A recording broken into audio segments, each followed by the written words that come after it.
کہ حبیب نے منع فرمایا کوئی اونچا اللہ اللہ نہ کرے، جب کوئی نماز پڑھ رہا ہو سو رہا ہو تو اس کے سامنے اونچا ذکر نہ کرو۔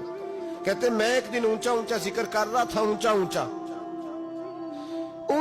میں ذکر کر رہا تھا، کیونکہ عشق لگا سی کھیڈاں کھیڈ دی نوں تے مینوں کھیڈاں بھل گئیاں، میں کجل پایا سی یار دے ویکھنے نوں، پھر او دی یاد وچ روندے آئی ڈل گئیاں، حیدر شاہ اس گلی کدے نہ رول دی، پر ہن تے رول گئیاں۔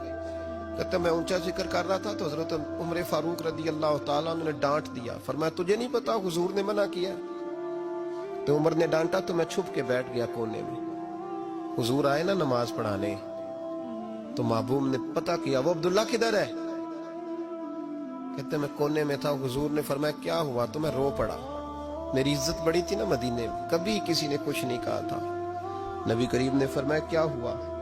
عرض کی حضور کچھ نہیں، پھر بھی بتاؤ۔ کہتا میں رو پڑا، میں نے کہا یا رسول اللہ میری غلطی تھی تو سیدنا فاروق اعظم نے ڈانٹ دیا ہے۔ فرمایا ہوا کیا؟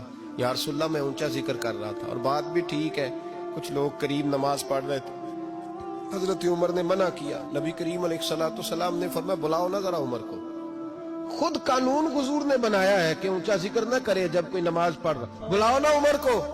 جناب عمر آئے تو حضور نے فرمایا عمر میرے عبداللہ کو کوئی نہ ڈانٹے، کسی ان پڑھ سے، کسی دیہاتی سے، کسی بھولے سے انداز دیکھے حضور کا، اسے کوئی نہ ڈانٹے۔ پھر حضور نے فرمایا تمہیں پتہ ہے یہ میرے لیے کتنی تکلیفیں برداشت کر کے آیا؟ صحابہ فرماتے ہیں یہ خوش نصیب ہے جس کی روح بھی محبوب کے ہاتھوں میں نکلی۔